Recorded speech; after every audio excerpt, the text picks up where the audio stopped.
মোবাইলের জগৎ ব্যবহার আমরাও করি, আমাদের হাতেও মোবাইল আছে, এর মধ্যে হাদিস আছে, কোরআন আছে, বহু কিছু আছে, আলহামদুলিল্লাহ আমরাও ইউজ করি মোবাইল। বর্তমান ছেলেরা আজান শুনতে পাচ্ছে না, কালা হয়ে গেছে অলরেডি। এমন একটা অভ্যাসে পরিণত হচ্ছে, অনলাইন বিভিন্ন গেমস, বিভিন্ন খেলায়, বিভিন্ন গান বাজনায়। আমরা ছোটবেলাতে দেখেছি আমাদের কোনো ওলামায়ে কেরামরা যদি রাস্তা দিয়ে হাঁটতো তা আমরা আগে সাইড হয়ে যেতাম। আমাদের বাপদেরকে দেখেছি যদি হুজুর আসতো দাঁড়িয়ে যেত, না না হুজুর আসতে আসতে এত রিসপেক্ট, এত সম্মান করতেন। হুজুর আসসালামু আলাইকুম সালাম দিতেন, দাঁড়িয়ে ইজ্জত। আমরা ছোটবেলাতে দেখেছি। বর্তমান সময় এই মোবাইল, দিল, দিমাগ, দুনিয়াতে সমাজে কিভাবে চলাফেরা করতে হবে, একজন মানুষের বিবেক পুরোটাই কেড়ে নিয়েছে। অথচ আমার কোনো ফিকির নেই, আমার সন্তানটা ধ্বংস হয়ে যাচ্ছে। না সে ইসলামিক না রাজনীতি, এই সমস্ত বিষয়গুলো শাসন করার যে বিষয়গুলো, আমাদের ইসলামে যারা রাজা ছিল, আমরা যদি এদের অকেয়াত পড়ি, সাহাবাদের অকেয়াত পড়ি, এরা কিভাবে শাসন করেছে যদি আমরা পড়ি, তো আমরা পারবো কমসে কম, দূরে না পারি নিজের পরিবারটা কমসে কম শুধরাতে পারবো, সামলাতে পারবো। বর্তমান জামানায় দ্বীনি পরিবেশ বিহীন একটা ছেলে ঈমানওয়ালা হতে পারবে। দ্বীনি পরিবেশ বিহীন, দ্বীনি ইলম বিহীন একটা সন্তান আপনার ভালো হতে পারেই না। বিয়াদবের টপ ক্লাসে পৌঁছে যাচ্ছে আস্তে আস্তে আস্তে আস্তে, যাকে নামানো কিন্তু সম্ভব হবে না পরবর্তীতে। কিছু কিছু জিনিস আছে আমরা ফলো করে দেখি। বর্তমান সময় সন্তানদেরকে সামলানোর জন্য যে ব্যবস্থাপনাগুলো আছে তার মধ্যে খুব জরুরি বাচ্চাদেরকে এর মধ্যে লাগিয়ে রাখে। দিন প্রচারের ক্ষেত্রে শুরু থেকে হয়ে আসছে মসজিদ এবং মক্তব। মসজিদ এবং মক্তবের সাথে আপনার সন্তানকে লাগিয়ে রাখেন ছোটবেলা থেকে। নামাজের পাবন্দি করানোর ফিকির করেন যে কোনো হালাতে হোক। দ্বিতীয় হচ্ছে মাদ্রাসা, যদি পারেন জেনারেল এডুকেশনের সঙ্গে অ্যারাবিক এডুকেশনের ব্যবস্থা করুন। বর্তমান সমাজ যে অবস্থায় চলছে, আপনি মারা যাবেন যেদিন তার পরের দিনও আপনার ছেলে আপনার জন্য কাঁদবে না, যে অবস্থায় চলছে। আর এমনি তো 500 টাকা ভাড়ার খতম আছে, টেনশন নেই, 40 দিন গেলে মেরে দেবো একটা, 21 দিন একটা মেরে দেবো, পুরো জান্নাতের ফেরত দেবো। এটা তো আমাদের মাথায় ঢুকে গেছে, এ বার করার মুশকিল আছে। এ বার করার জন্য ওমরের মতো বাদশাহ দরকার, এগুলো মাথা থেকে বার করার জন্য ওমরের মতো বাদশাহ দরকার। প্রশ্ন করলেই খাল্লাস, কোনো কথা চলবে না, তবেই যদি বার হয়, এটা হবে না।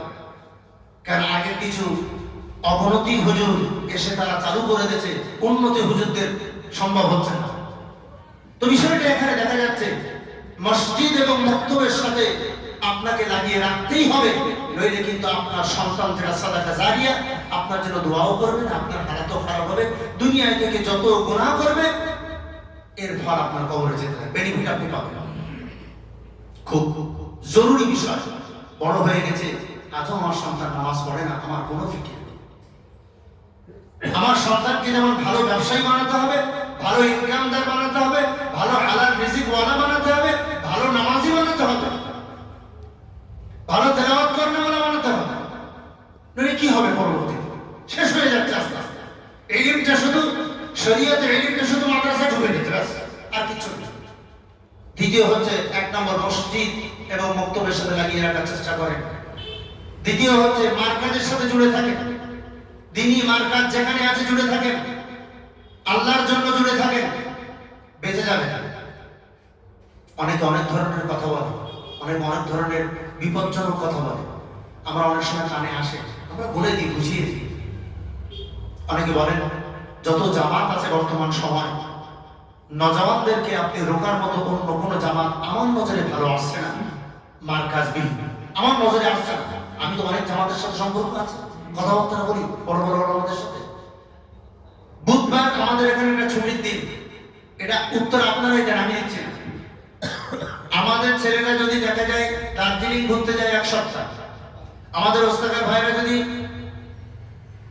পেমেন্ট আনতে যায় 1 সপ্তাহ, অন্যান্য বিভিন্ন জায়গায় আমাদের নজওয়ানরা ঘুরতে যায়, বেড়াতে যায়, সব ঠিক আছে।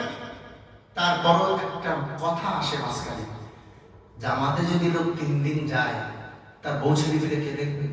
তুমি যখন দার্জিলিং গিয়েছিলে, তো বউকে অন্য জায়গায় ভাড়া দিয়ে গেছিলে, তখন বুঝতে হবে ভাড়ায় ছিল বউ না বাড়িতে ছিল। আরে বাড়িতে ছিল তখন বাড়িতে থাকবে।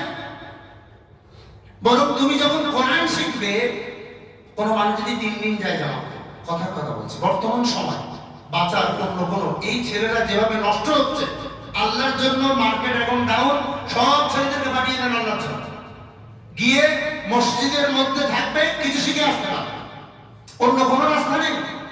আপনাকে শেখাতে হবে না, তারবিয়াত পাঠিয়ে দেন, শিখে আসবে। যারা দেখবেন 16 বছর 17 বছরের ছেলেরা যারা একটু জামাতের কাজ করে, যারা দেখবেন পাবজি খেলে না, সব পাবজিতে ঢুকে আছে, তারা দেখবেন অন্য জায়গায় যায় না।